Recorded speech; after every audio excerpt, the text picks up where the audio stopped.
Bismillahirrahmanirrahim. Assalamualaikum warahmatullahi wabarakatuh. Alhamdulillahilladzi ja'ala ad-din ribatan matinan baina qulubil mu'minin wa amara bil ittihadi wat ta'awun wa nahaa 'anil ikhtilafi wat tanazzu'i fi kitabihil mubin. Asyhadu an la ilaha illallahul qawiyyul matin wa asyhadu anna sayyidana Muhammadar Rasulullah dzawil qalbir rahim wal khuluqil azim sayyidil anbiya'i wal mursalin, amma ba'du. Dewan juri yang arif dan bijaksana serta teman-temanku semua yang dirahmati Allah.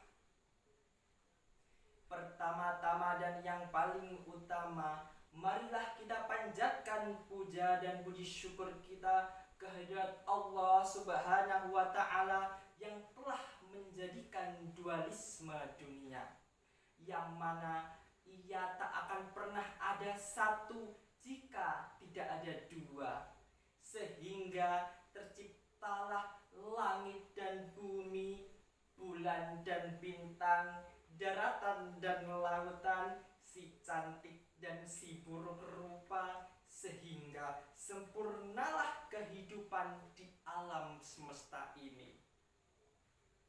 Kedua kalinya sholawat serta salam semoga tetap tercurahkan kepada junjungan kita Nabi Agung, Nabi besar Muhammad sallallahu alaihi wasallam, yang telah membawa umatnya dari zaman jahiliyah menuju zaman Islamiyah seperti yang kita rasakan saat ini, dan yang kita nanti-nantikan syafaatnya min yaumi hadza ila yaumil qiyamah. Amin amin ya rabbal alamin. Hadirin wal hadirat rahimakumullah. Indonesia merupakan negara kesatuan yang penuh dengan keberagaman, terdiri dari keberagaman budaya, suku, dan agama. Di satu sisi, dengan adanya keberagaman ini menjadikan Indonesia negeri yang unik dan menarik. Sementara di sisi lain, jika kita tidak menjaga dan mengelola dengan baik, bisa saja menjadi sumber potensi konflik. Munculnya fanatisme buta, persaingan yang tidak sehat, pertikaian, perselisihan, bahkan bentrok yang dapat menyebabkan runtuhnya falsafah negara Bhinneka Tunggal Ika. Lalu pertanyaannya, saudaraku, apakah kita rela bangsa yang besar ini, bangsa yang sudah berdiri dengan susah payah ini, cucuran keringat, linangan air mata, bahkan genangan darah para syuhada harus roboh karena kepentingan pribadi ataupun golongan? Jawabannya tentu tidak, saudaraku. Oleh karena itu, izinkanlah saya menyampaikan sebuah materi yang berjudul Moderasi Beragama sebagai Alat Pemersatu Bangsa. Dewan juri yang saya hormati serta hadirin wal hadirat rahimakumullah. Sebelum kita membahas mengenai moderasi, terlebih dahulu kita harus mengetahui apa arti dari moderasi itu sendiri. Moderasi adalah jalan tengah di antara dua hal yang mengalami kesenjangan sosial ataupun gesekan sosial. Lalu, apakah arti dari moderasi beragama? Moderasi beragama adalah bagaimana cara kita bersikap, menanggapi, dan juga berperilaku melalui jalan tengah dalam beragama. Supaya apa? Supaya kita tidak berlebihan dan tidak ekstrim dalam menjalankan. bagaimana cara kita agar dapat mencapai moderasi beragama tadi?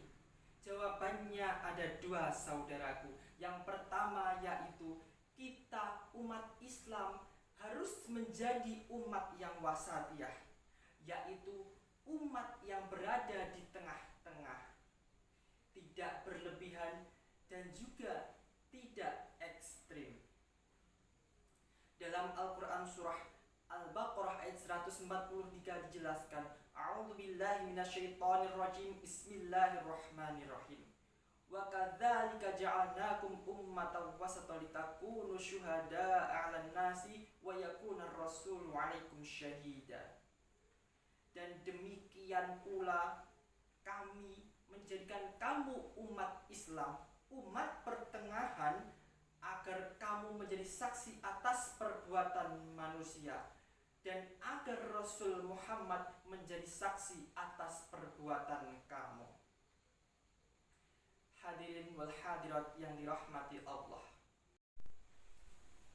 Ahmad Mustafa Al-Maraghi dalam tafsirnya Al-Maraghi juz 2 ayat 93 menjelaskan bahwa umat wasato adalah sikap umat Islam yang berada di tengah-tengah.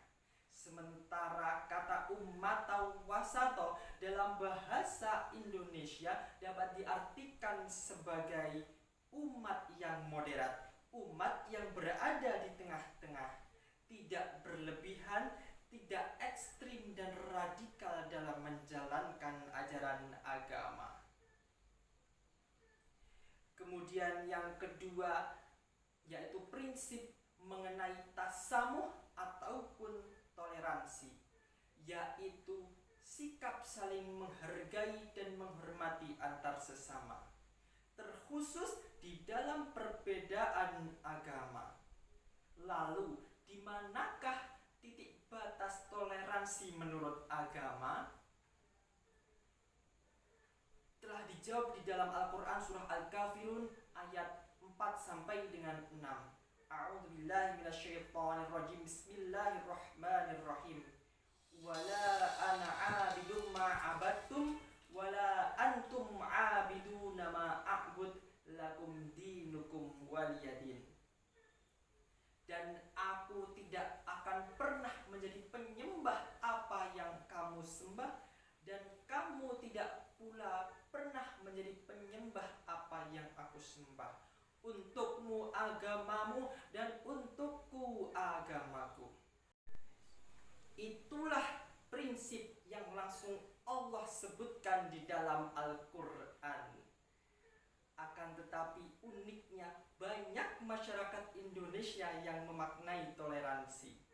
Contohnya, ada seorang anak yang bertanya kepada gurunya, "Pak Guru, Ramadan kemarin teman saya memberikan saya kue dan mengucapkan selamat menjalankan ibadah puasa ya. Pertanyaannya, apakah hal tersebut dinamakan toleransi? Lalu di manakah titik batas toleransi dalam hal tersebut?" Ini bukan disebut toleransi, karena Allah sudah jelas menyebutkan dalam Al-Quran bahwa untukmu agamamu dan untukku agamaku. Toleransi adalah sikap saling menghargai dan menghormati antar sesama, tetapi tidak dalam akidah dan keyakinan. Kita sebagai pelajar memegang peranan yang sangat besar di dalam tercapainya persatuan umat. Melalui apa? Melalui moderasi beragama. Dewan juri yang saya hormati serta hadirin wal hadirat rahimakumullah. Demikian yang dapat saya sampaikan. Marilah kita sebagai umat Islam menjalankan kedua prinsip dari tegangnya moderasi beragama, yakni yang pertama menjadi umat yang wasatiyah, yakni umat yang berada di tengah-tengah. Kemudian yang kedua bersikap tasamuh atau toleransi. Dimanapun kapanpun dan dengan siapapun kita berada. Agar apa? Agar nantinya dapat tercapai negara yang damai, baldatun thayyibatun wa rabbun ghafur. Amin amin ya rabbal alamin. Sebelum saya tutup, izinkanlah saya membawakan sebuah pantun. Umat Islam merayakan Lebaran, umat Kristen bernatal kemarin hari. Moderasi beragama kita laksanakan agar damai bumi pertiwi ini. Buah durian isinya putih, cukup sekian dan terima kasih.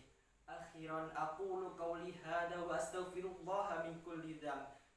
Assalamu alaikum warahmatullahi wabarakatuh.